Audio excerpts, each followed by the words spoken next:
Welcome to another deep dive, and today we've got one that's, I think, going to be really interesting. We're going back to the turn of the 20th century, um, to the quiet towns and the bustling Chicago of the American Midwest.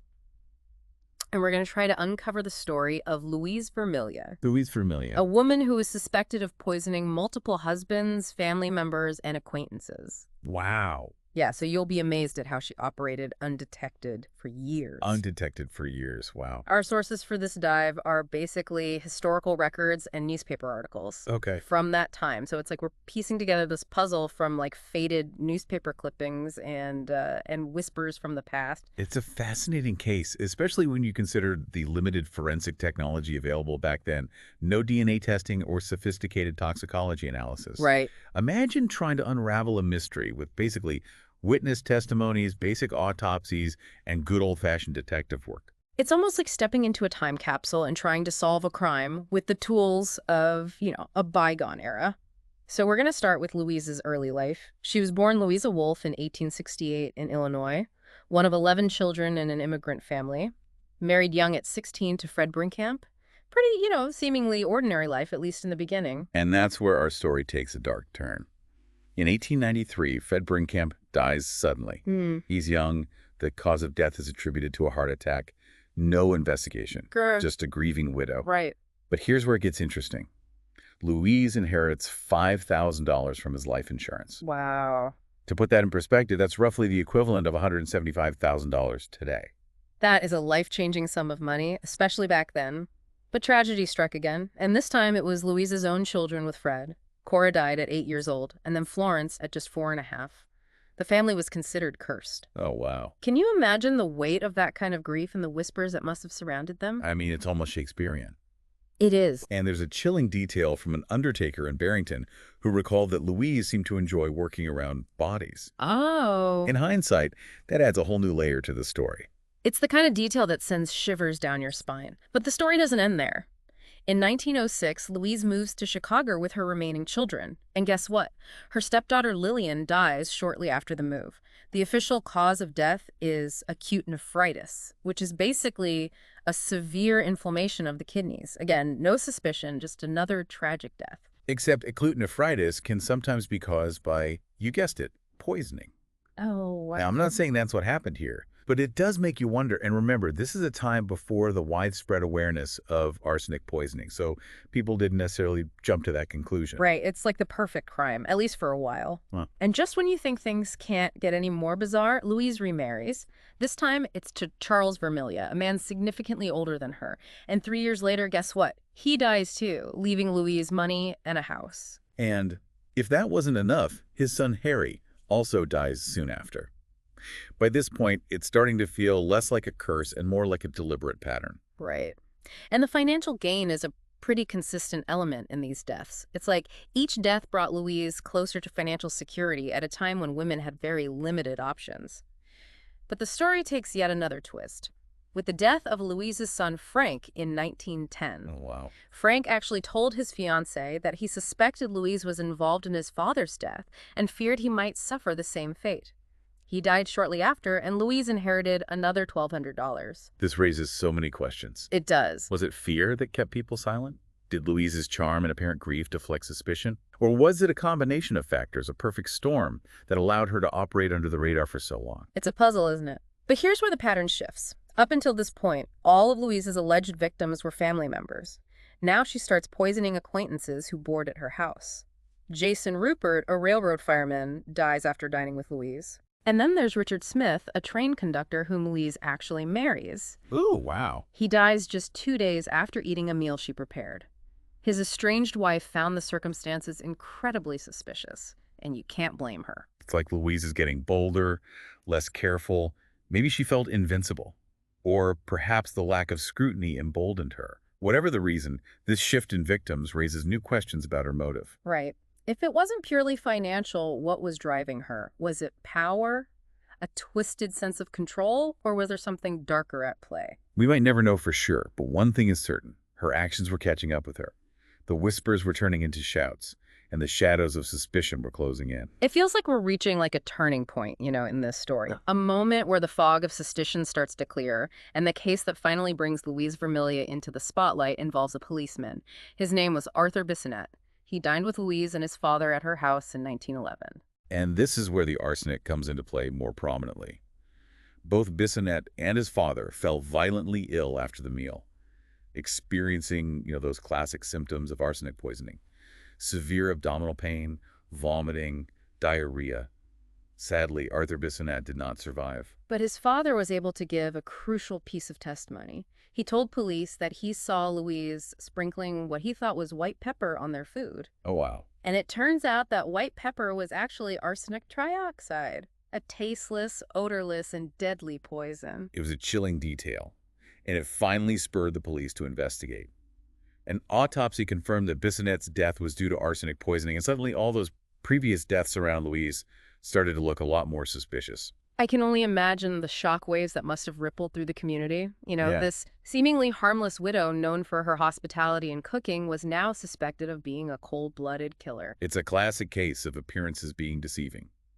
But the story takes another twist with Bissonnette's will. He had recently made a will, but it named his fiancée, not Louise, as the beneficiary.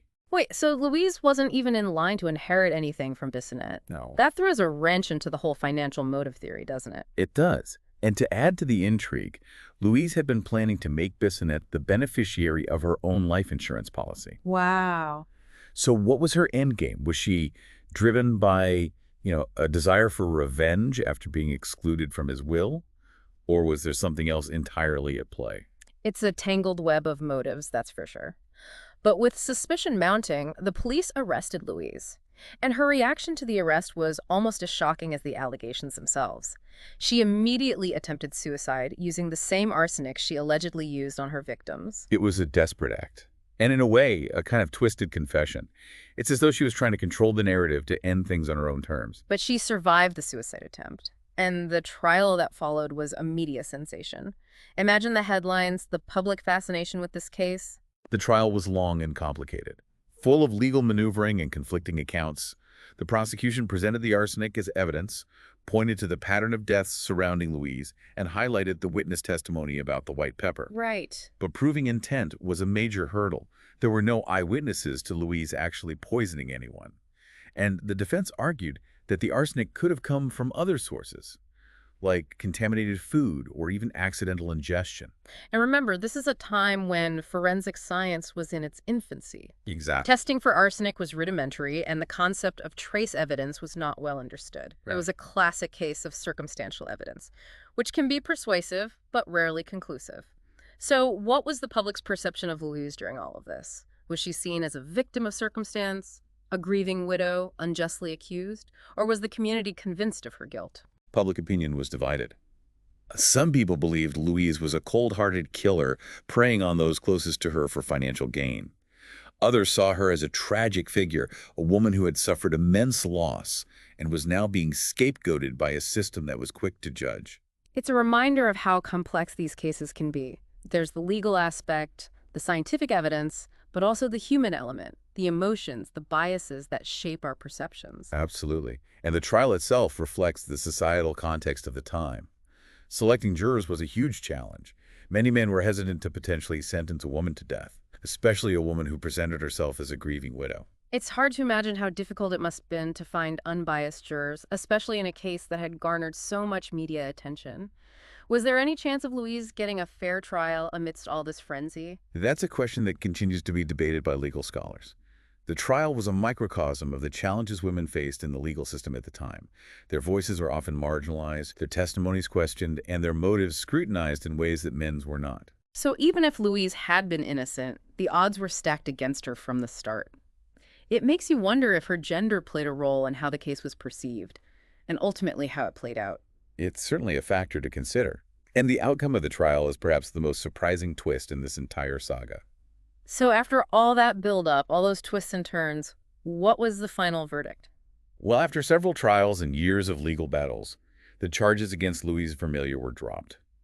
The prosecution, facing hung juries and the difficulty of finding unbiased jurors, decided they were unlikely to secure a conviction. Wow, so after all those suspected deaths, all that suspicion and intrigue, she just walked free. It's almost unbelievable. It just goes to show that justice isn't always, black and white. Right. Sometimes the legal system, even with its best intentions, can't provide a clear resolution. And in Louise's case, the lack of direct evidence and the societal biases of the time played a significant role in the outcome. It's a sobering thought. It makes you wonder, what happened to Louise after all of this? Did she try to rebuild her life? Was she haunted by the accusation, by the deaths that surrounded her? Well, the historical record goes silent after the charges were dropped. She essentially disappears from public view. It's as if she vanished into thin air, taking her secrets with her. It adds another layer to the mystery, doesn't it? It's like something out of a Gothic novel. Did she use the money she inherited, estimated to be around $15,000, a small fortune back then, to start a new life under a different name? Did she ever feel remorse for her actions? We may never know. And that's what makes this case so captivating, so unsettling. It leaves us with more questions than answers. It forces us to confront the complexities of human nature and the limitations of our understanding. It's also a stark reminder of how far we've come in terms of forensic science. If this case happened today, the outcome might have been very different. Imagine the power of DNA testing, toxicology analysis, and modern investigative techniques. Louise wouldn't have been able to operate in the shadows for so long. Exactly. Today, investigators could trace the arsenic back to its source, analyze hair samples from the victims, and even use psychological profiling to understand Louise's motives. The evidence would have been much harder to refute. It's almost like Louise Vermilya was a ghost in the legal system, a figure who exploited the gaps in knowledge and the prejudices of her time. But she also inadvertently exposed the vulnerabilities of the system, the need for more rigorous investigation, and a greater understanding of the human psyche. And her case serves as a cautionary tale, a reminder that even in the face of seemingly insurmountable obstacles, the pursuit of justice, the search for truth, is paramount. Well, there you have it. Our deep dive into the perplexing case of Louise Vermilya, a story that's captivated and disturbed us in equal measure. We've explored the historical context, the legal battles, and the unanswered questions that linger to this day. If this case has piqued your interest, I encourage you to delve deeper into the world of early 20th century forensics and the fascinating history of arsenic poisoning.